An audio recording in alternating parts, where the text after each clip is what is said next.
The American West is holding its breath.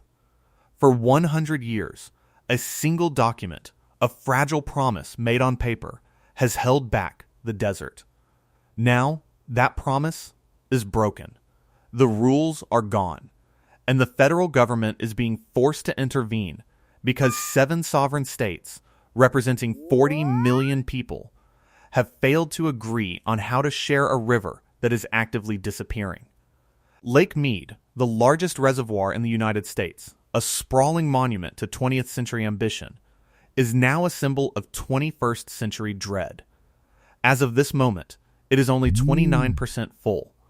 Its water level is hovering just above 1,046 feet, a number that means almost nothing until you understand the number it's about to cross. 1,050 feet. This isn't just a line on a chart. It is a geochemical trigger.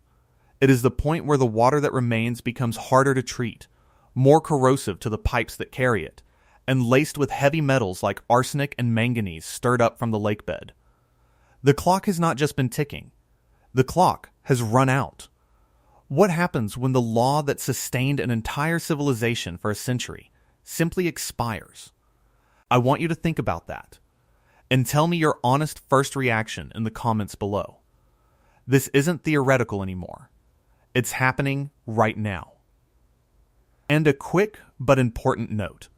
A massive number of people who watch our documentaries on critical issues like this one are not subscribed. If you value this kind of in-depth reporting, you're going to want to follow this story as it unfolds. Hitting that subscribe button is completely free, and it is the single most important way you can support our work and ensure you don't miss what comes next. It's an emergency, and you need to be informed. Please, do it now. Let's begin. This is not a story about a future drought. It is a story about a crisis that has already arrived. The danger is no longer on the horizon. It is here. The U.S. Bureau of Reclamation, the federal agency that manages this system, has just released its latest 24-month projection. The forecast is not optimistic. It is terrifying. By July of 2027, their most probable model shows Lake Mead's elevation plummeting to 1,015 feet. To put that in perspective, the lowest level ever recorded in the lake's history was 1,040 feet, a number hit during the depths of a crippling drought in 2022. The government's own experts are now forecasting a future that shatters that historic low, not by a little, by more than 24 feet. That number, 1,015 feet, is so low it forces a conversation that was once considered alarmist. At 950 feet, Lake Mead reaches minimum power pool. Below that, the Hoover Dam, an icon of American industrial might, can no longer generate hydroelectric power. The lights begin to go out. At 895 feet, the lake hits dead pool. At that point, water can no longer flow downstream through the dam's intakes. It is physically trapped. California, Arizona, Mexico, cut off. The river simply stops. 30 years ago, dead pool was a theoretical concept. Today, it is a number that appears in official federal projections. The gap between where we are and where the models say we are going has shrunk from a century to just a couple of years. The true emergency, the one that forced this moment, isn't just about the dropping water level. It's about a date on the calendar. December 31st, 2026. That is the day the current rules for managing the Colorado River simply cease to exist. The 2007 Interim Guidelines, a temporary truce designed to get the 7 basin states through a few dry years, officially expire. The 2019 Drought Contingency Plan, an emergency patch on top of that truce, also expires. For the past 2 years, those 7 states, Wyoming, Colorado, Utah, New Mexico, Arizona, Nevada, and California have been locked in brutal, agonizing negotiations to create a new framework for the post-2026 world. They failed. Completely, the talks have collapsed into a deadlock of competing interests, historical grievances, and terrifying self-preservation. We're talking about heavy metals potentially entering the water supply from major cities. It's a shocking reality, but it's part of this story. Let me know in the comments if you had any idea the problem had reached this level of severity. The upper basin states argue the lower basin has been using more than its fair share for a century.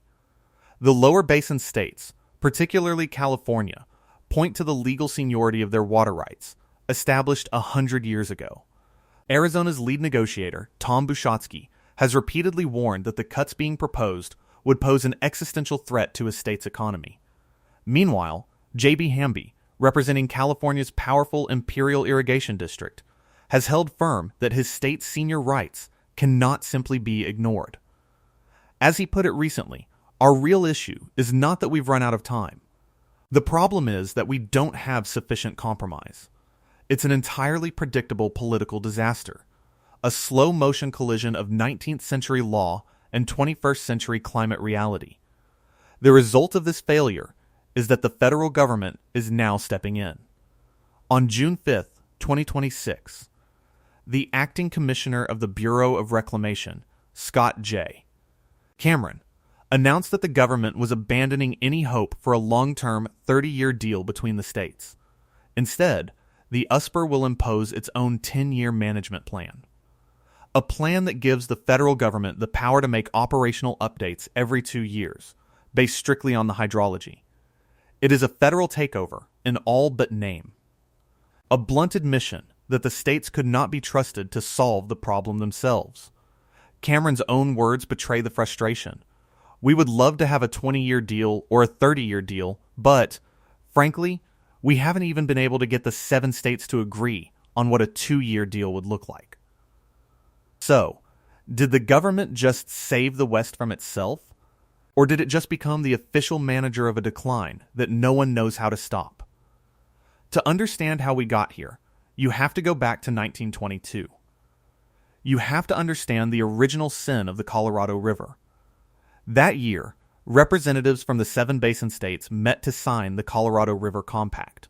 It was a landmark agreement, a foundational piece of American water law designed to divide the river's bounty and fuel the growth of the Southwest for generations to come. There was just one catastrophic flaw in their math. The allocations in that compact were based on river flow measurements taken during an abnormally, almost miraculously, wet period in the region's history. They promised more water on paper than the river actually provides in an average year. They allocated a ghost supply, a paper water that existed in their spreadsheets, but not in the river itself. For decades, during relatively wet cycles, that miscalculation was smoothed over. The reservoirs were full, the snowpack was deep, and the debt could be ignored. Then came the year 2000, the start of what scientists now call the Southwestern North American megadrought. For 22 years, the region has been locked in the driest period in at least 1,200 years. The snowpack in the Rocky Mountains, the ultimate source of nearly all the river's water, has been consistently below average. The ground is drier, the air is hotter, increasing evaporation.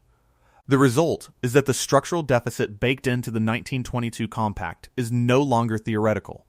It is a debt that has come due, draining Lake Powell and Lake Mead faster than anyone thought possible. This story of a vanishing reservoir isn't just about water. It impacts millions of people across a vast part of the country, yet too many are unaware of the details. If you're learning something important, please take a moment to hit the like button. And consider sharing this video with your family. These are kitchen table issues that affect our food supply, our power grid, and our future. A simple share can start a crucial conversation. The evidence that the government has given up on a full recovery is not hidden in secret reports. It's written in steel and concrete. In May of 2026, the Bureau of Reclamation announced it was spending $52 million, not on cloud seeding, not on desalination plants, but on brand new hydroelectric turbines for the Hoover Dam. These are not standard replacement parts. These turbines are custom engineered for one specific, terrifying purpose: to operate efficiently in historically low water conditions. It is the government quietly placing a $52 million bet that the water is never coming back. at least not to the levels the dam was built for. The old turbines, designed in an era of abundance, operate best when the lake is high and the pressure, what engineers call head, is strong. As the lake level drops below 1,050 feet, their efficiency plummets. Power generation becomes unstable. The new turbines are an admission that low is the new normal. They are building for a future of scarcity. They are retrofitting a 20th century marvel for a 21st century catastrophe. But the consequences of a draining lake don't just stay inside the canyon. They radiate outward, literally changing the ground beneath people's feet. As the river water becomes less available, cities and farms across Arizona and California are forced to pump more groundwater to make up the difference. This desperate overpumping is causing a phenomenon called inelastic clay compaction. Put simply, the land itself is sinking. Think of the ground like a sponge. For centuries, the spaces between particles of dirt and clay were filled with water, holding everything up. As we pump that water out faster than nature can replace it, those spaces collapse.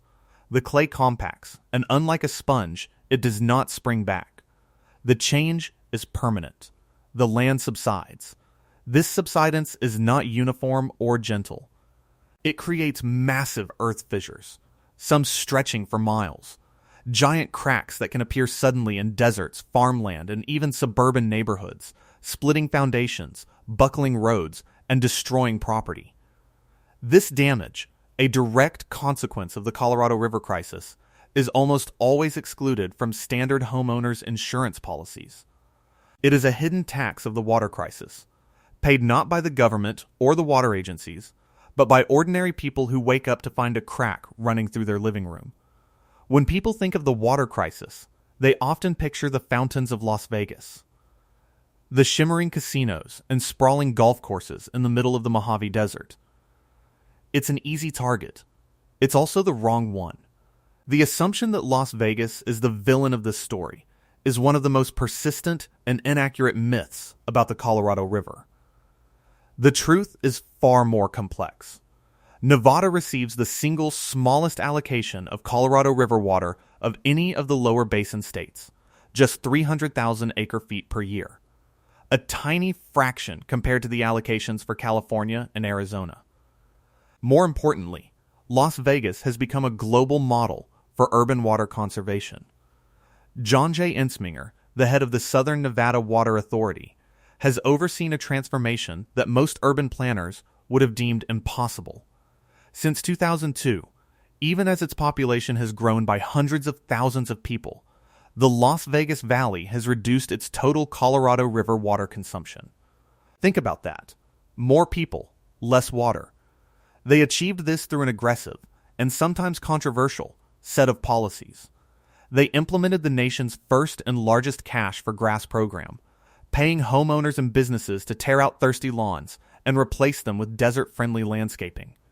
They passed a law banning purely ornamental, non-functional turf in street medians and office parks. But the most remarkable innovation is what they do with their indoor water. Nearly every gallon of water that goes down a drain in a Las Vegas home or hotel, from a sink, a shower, a toilet, is collected, sent to an advanced wastewater treatment facility, purified to near distilled quality, and then sent right back into Lake Mead.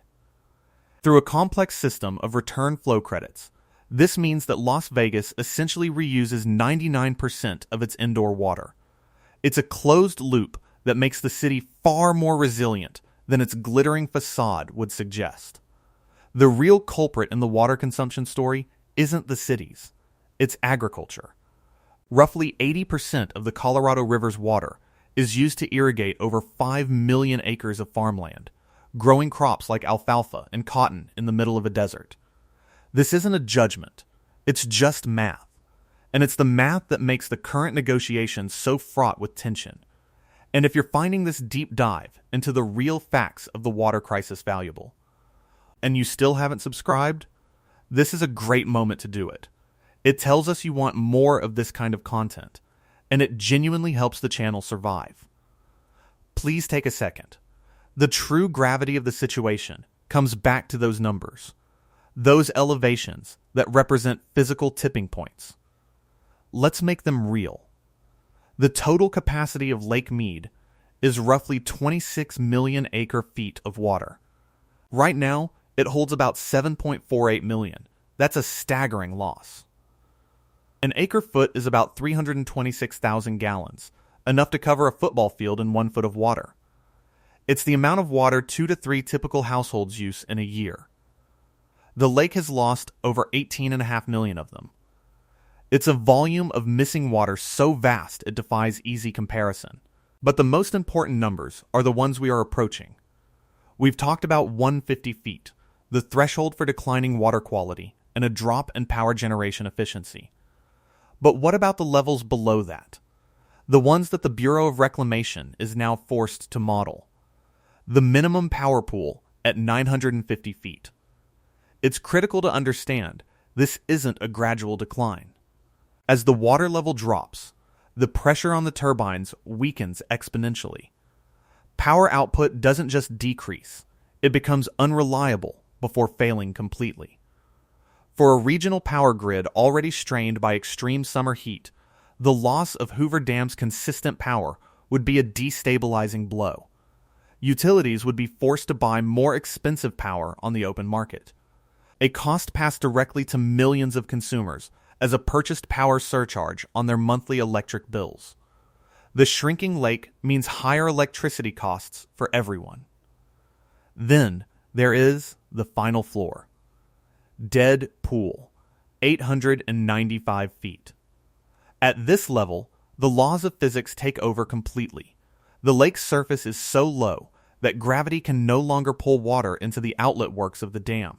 The river, for all practical purposes, ceases to flow out of Lake Mead. This would be a cataclysm unlike anything the modern West has ever faced.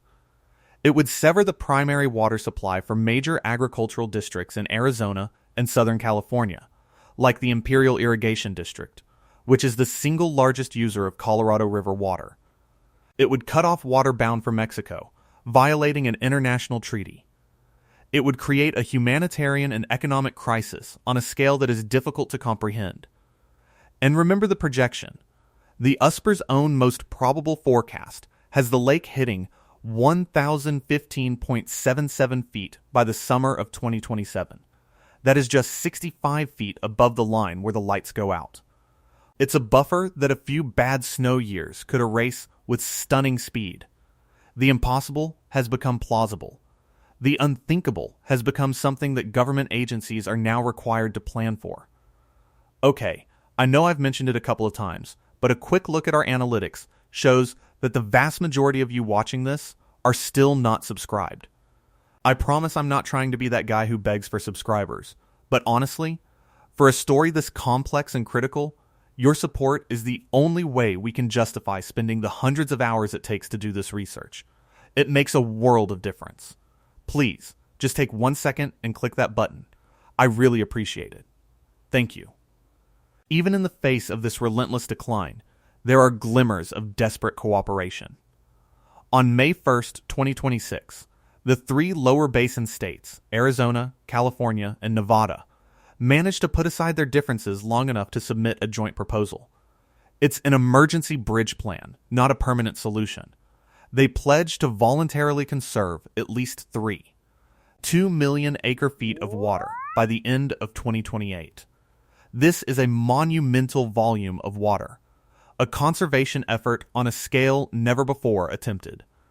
John Ensminger of the SNWA called it a move from ideas to implementation, a commitment to tangible cuts now to prevent the reservoirs from crashing. It's an act of shared sacrifice, born of shared terror. The states are trying to pull themselves back from the brink, even as their long-term negotiations have failed. The proposal is a significant step, but it must be seen for what it is, a short-term bandage on a gaping wound. It does nothing to change the fundamental imbalance between what the river supplies and what the law demands. It does not rewrite the 1922 Compact. It only buys time. The question is, time for what? Time for an unprecedented string of wet winters to materialize and refill the system? Climate models suggest that is profoundly unlikely. Time for massive multi-billion-dollar desalination or water importation projects to come online? Those are decades away, if they are feasible at all. This forces us to confront the most uncomfortable truth of all. The story of the American West has always been a story of growth, of manifest destiny, of conquering an arid landscape through sheer force of will and engineering genius. The Hoover Dam itself is the ultimate monument to that belief. We built cities where they shouldn't exist, grew farms in the desert, and powered it all with a river we believed was infinite. It was not infinite. It never was. Now, for the first time in a century, the conversation is being forced to change. It is shifting from a conversation about growth to one about contraction, about managed retreat, about what a smaller water budget means for the future of Phoenix, Los Angeles, Denver, and Las Vegas. What does it mean for the nation's food supply when the fields of the Imperial Valley receive less water? These are the questions that the federal government's new 10-year plan will have to address.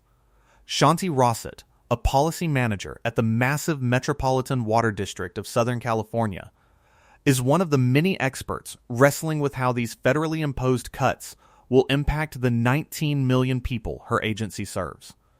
The decisions made by bureaucrats in Washington will now directly determine water reliability for one of the largest economies in the world. We are entering an era of uncomfortable choices. The infrastructure we have is the infrastructure of the last century, built for a climate that no longer exists. Jennifer Pitt, a director at the National Audubon Society, summed up the dilemma perfectly. We have 19th century law, 20th century infrastructure, and 21st century hydrology and water demand, and it's not lining up very well. The path forward is unwritten and deeply uncertain. The federal intervention may prevent the worst-case scenario of immediate collapse, but it does so by institutionalizing scarcity. It turns the Bureau of Reclamation into a water czar, doling out a shrinking supply based on real-time conditions, not century-old promises. The crisis at Lake Mead is not a distant environmental issue. It is a slow-motion economic and social emergency that is now accelerating. It is the story of a civilization finally being forced to reckon with its own limits.